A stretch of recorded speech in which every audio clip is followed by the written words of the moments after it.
Redditors who are dating someone that went from I think I want to marry this person to I think I need a restraining order. What happened? She punched me in the face while I was sleeping. Apparently my phone had woken her when I received a text in the middle of the night from a girl asking if there was any chance I could come pick her up. She assumed I was cheating and figured that the most efficient way of addressing her concerns was to just punch me in the face hard while I lay there sleeping. The text was from a non-Alabamian cousin who had some sort of semi-emergency and needed to get picked up from a party. Started dating in high school, had some ups and downs, but at the time I just chalked it up to us being immature. My last 2 years of college really proved he just had serious issues. When I moved out of state for good, it's like a switch flipped, and he got extremely possessive and controlling. Wanted all my friends' numbers, gave me a schedule of when we need to be in communication, and if I missed any he was blowing my phone up with threats of suicide. Finally got the restraining order when he showed up to my friend's apartment looking for me, threatening to call the police because I still had a pair of his shoes that I didn't even have. I found out he was soliciting underage girls. Like a record scratch, it was over. Edit. Whoa. Thank you all. Yes, he was arrested and went to jail. We were spending a large amount of time together, with me staying at his house several nights of the week. He went mad one day because he said we weren't spending enough time together. He pulled out a notepad and drew up a schedule, outlining in excruciating detail each hour that I would spend with him throughout the week from then on. I distinctly remember sitting there, saying nothing and feeling like I was in the twilight zone. Things got significantly crazier from then on, but this moment always sticks out in my mind. Edit 1. I've just woken up to lots of messages of support. Thanks so much. I'm very happy to have gotten away from this kind of controlling behavior. This was a number of years ago, and I have done much healing since then. By the way, on a slightly more amusing, but equally crazy note, this guy also once wrote a book about me. A full-scale novel. Edit 2. Lots of people asking about the novel. We had been broken up for a few weeks when he randomly emailed me a PDF. The novel had a picture of me on the front cover. It was a romance story about the entire lives of two people. It was very clear that these characters were supposed to be us, thinly disguised with different names. It was a fictional imagining of what our lives would have been like together, with entire chapters on our wedding and our sex life. Shudder. It was so clear that this was an over-the-top attempt to get me back. The book was clearly written in a great hurry and was full of mistakes. He kept slipping pronouns, totally forgetting that he was writing a third-person novel, and addressing me directly by saying things like, "You know I'm your destiny," scream something, "No one will ever make you feel the way I do." I highly doubt he tried to get it published. We were in a long-distance relationship for over 3 years and eventually it started to fizzle. She'd tell me to move to the States and drop my college degree, my family and my animals to live as an illegal immigrant, and I could just do whatever odd jobs I could find just to be with her. I told her I needed to wait. She'd get very upset every time I went out with friends, and would bombard my Facebook wall with random crap. And send me private messages with passive-aggressive insults and threats of suicide. I broke it off with her and moved on, but she kept messaging me asking to be friends. I tried, but she'd randomly blow up at me insulting me for ruining her life by making her think she could be loved. I told her she did deserve love, and she'd get even more upset. We couldn't talk at all. Last year she messaged me yet again. We broke up in 2013, telling me that I had a legal obligation to marry her, since I said I would 5 years ago, and therefore she expected me to just fly up there and fulfill my obligation to her. Had to block her. Edit. Sorry, I don't think I explained myself properly. It wasn't an exclusively online relationship. We did see each other. I would travel up there twice a year, whenever I had vacations from uni, and spend about 2 months with her, which were always great. She'd just get incredibly possessive and insecure when we were apart, because my social life started to blossom down here, and she was scared I'd meet someone else. Once I stayed for 6 months until the very last day of my visa. I was young, dumb, and thought I was in love, and ignored many red flags. As he got more comfortable around me, he let his crazy out. Someone stole his cell phone and he asked me to purchase a shotgun for him, so he could go shoot the person who did it. It took me another year and a half to leave. I did try breaking up with him, but he told me that if I ever tried to break up with him again he'd kill everyone I love and then himself, so I'd know what it was like to be alone. That relationship ended in an order of protection against domestic violence. He was nuts. I was dating a guy who was very sweet in the beginning. After about 6 months he got possessive.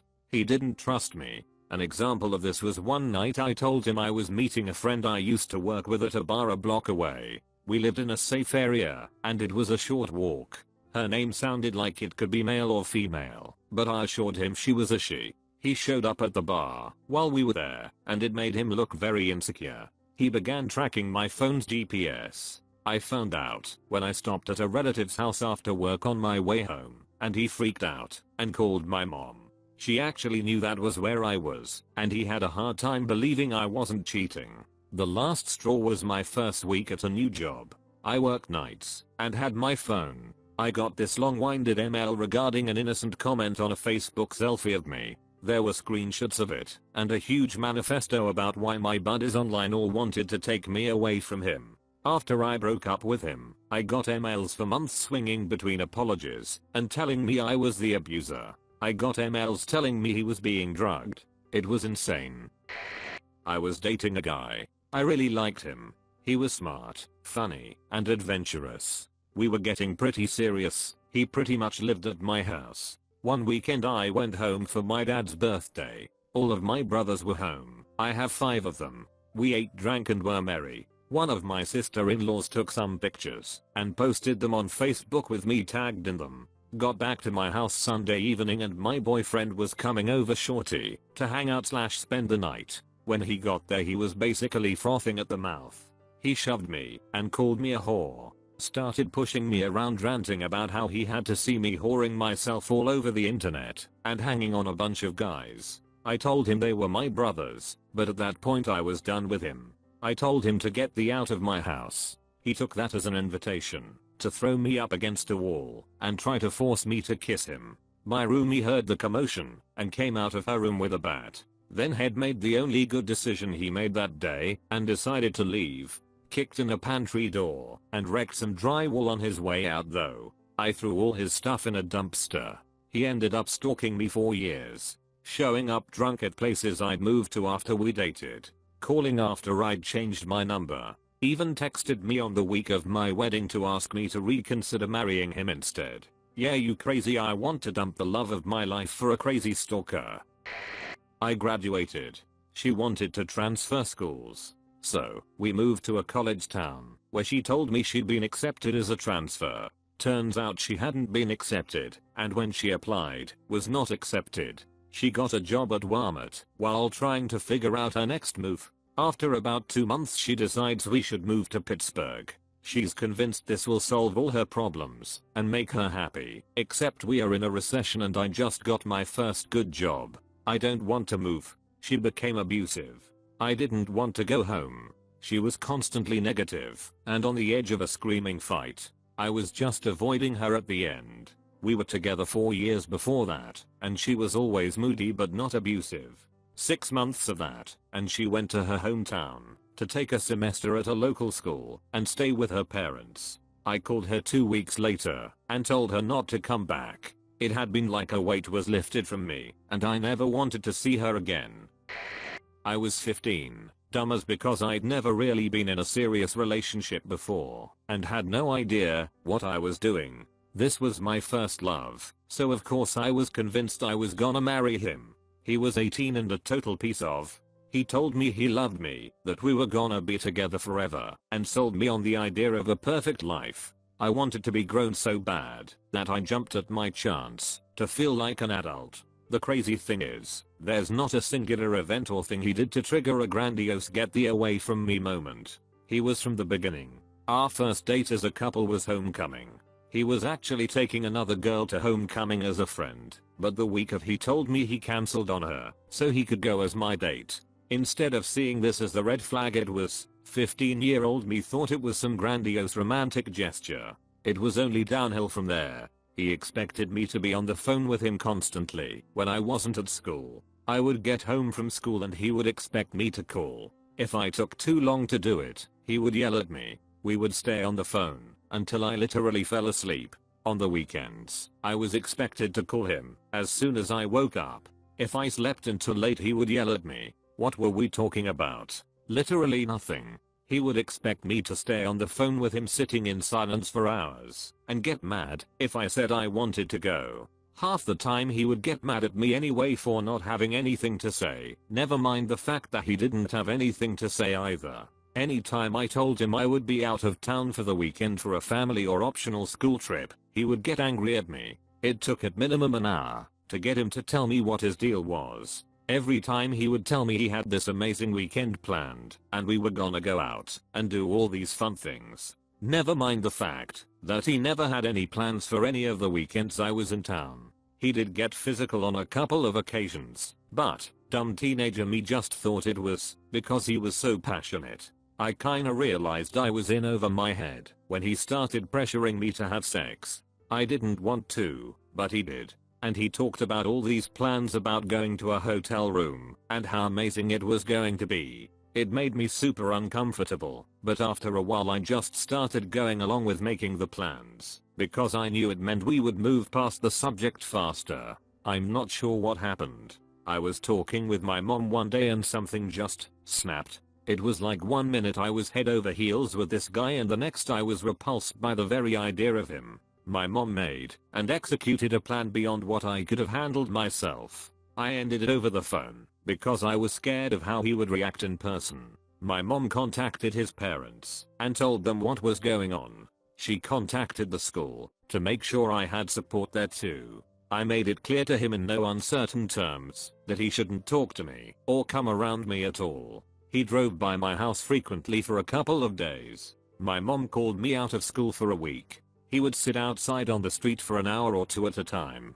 Even our neighbors got involved in helping us. They would warn us if he was outside or let us know if he came by when we were out. It got kinda bad, and I went to stay with my dad for a few days. He came by and left a card and a stuffed bear on the porch at my mom's on Valentine's Day. Eventually he just stopped, but I spent a lot of time scared out of my mind not knowing if or when he was going to pop up. Even after he stopped coming around, I still have no idea why he stopped, but I won't forget that kind of fear.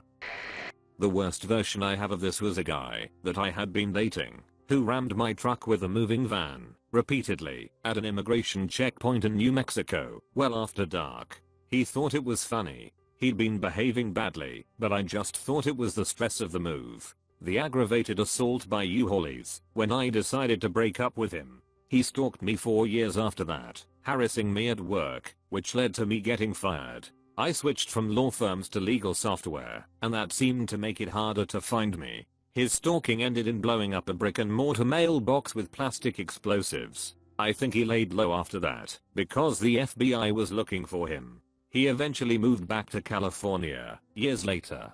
An ex-girlfriend of his contacted me about 7 years later when she was settling his estate. She wanted to make sure there weren't any children. We met online. We both had video games in common and hit it off. Fast forward 2 years and we get engaged. All was well until he started getting abusive toward me and our pets. I felt stuck because I could afford to live on my own. Then he went on a business trip and I found child porn on a hidden flash drive. Turned it in. He got arrested. Turns out he was also hiring prostitutes and stuff. He's in prison and it's illegal for him to contact me.